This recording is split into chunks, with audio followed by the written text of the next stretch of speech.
As we continue to receive guidance on an almost daily basis, it's clear that Houghton is well equipped to open safely this fall. There was a piece of news from the Department of Homeland Security, however, which has caused some confusion among some of our students that I would like to briefly address in this week's bulletin. Additionally, I want to give you some updates on our plans for our reorientation week and provide some information on the tiered shutdown approach Houghton will take in the event of a large rise in cases on our campus or in our county this fall.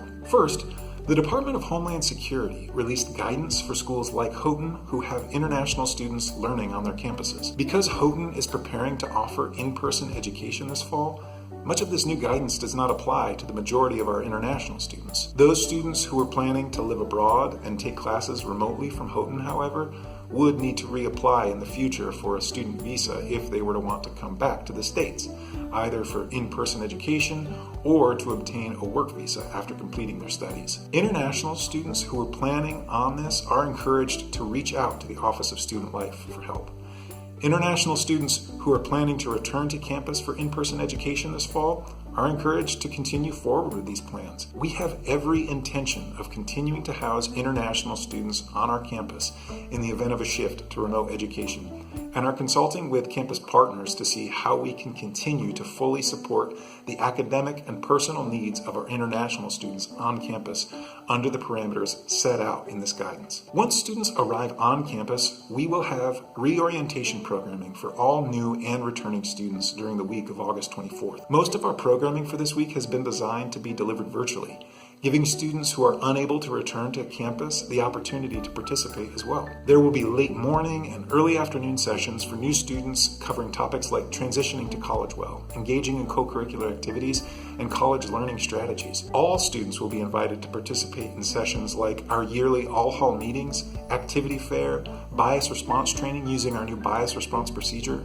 as well as training around COVID-19 practices designed to keep all of us safe and healthy. Each night there will be a campus program that students can participate in, like a virtual coffee house, trivia night, or esports tournament. Finally, we've developed a tiered approach to shutting down our campus in the event of an outbreak. In our plan, which we submitted to the state last week, we outlined what would happen in the event of us using 30% or 60% of our isolation and quarantine units that we believe help further mitigate the possibility of an on-campus outbreak.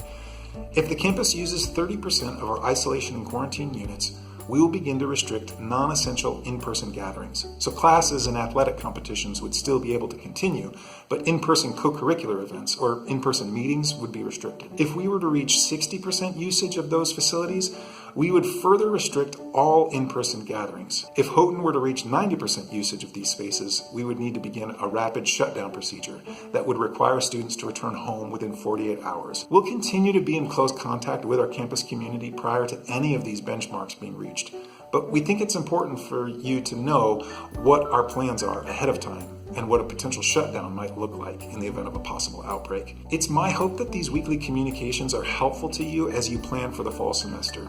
As each day gets us closer to welcoming students back on our campus, my anticipation grows. Though the fall will likely have surprises that we cannot yet even anticipate, Houghton has always been a community that unites around our common faith and our ideals to face the uncertainty of the world. I have every reason to believe that this resolve will only strengthen as we confront the challenges and opportunities of this moment together.